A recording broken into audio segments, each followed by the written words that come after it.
Okay, I'm going to give you a lunch brief, and this is going to be quick, but this is very significant. And listen to me very carefully.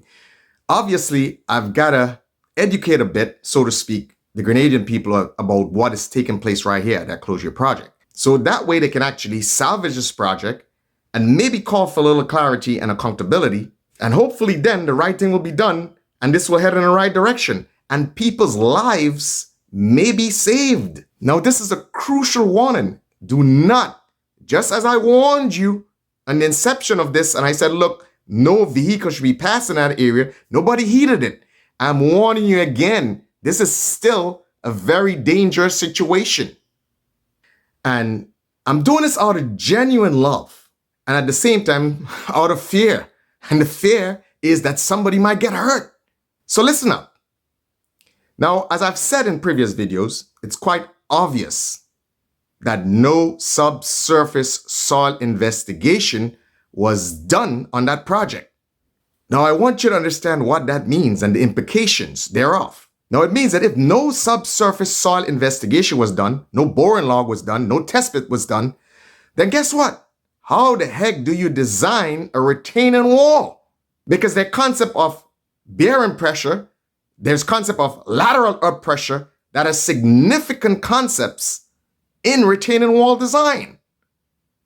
And the bearing pressure of the soil is given to you by the geotech guy, the guy who does the boring log investigation.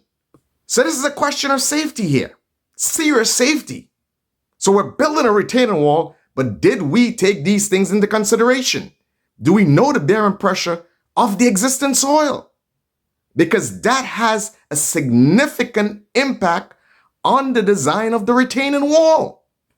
So I just hope that some sort of soil investigation was done prior to the design of this retaining wall. If that is the case, then fine. But as a rule of thumb,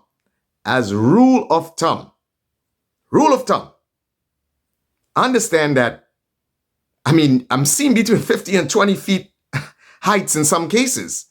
But I want you to understand, if you're building a T-wall, reinforced T-wall, rule of thumb for retaining walls, rule of thumb, the width of the footing, the width of the foundation should be at least half times the height.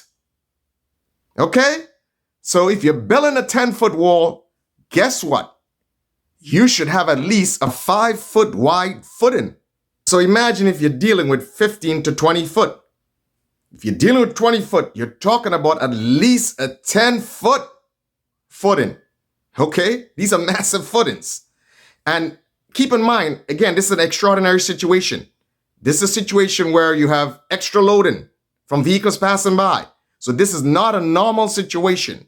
I want my people to understand this. Now, this also is a unique situation.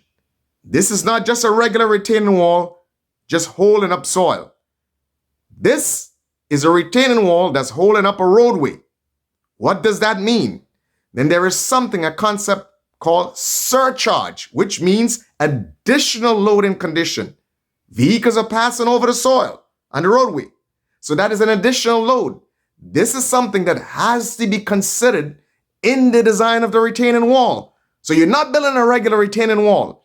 You're building a retaining wall that is going to be experiencing surcharge loading.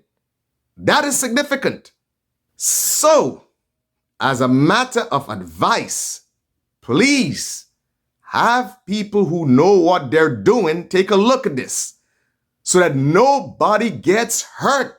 Even if you build a structure and it's not properly built and it's not built to sustain the loads that are going to be applied to it, there will be a problem in the future. A word to the wise is sufficient. So, guten Tag. Genießen Sie Ihr Mittagessen.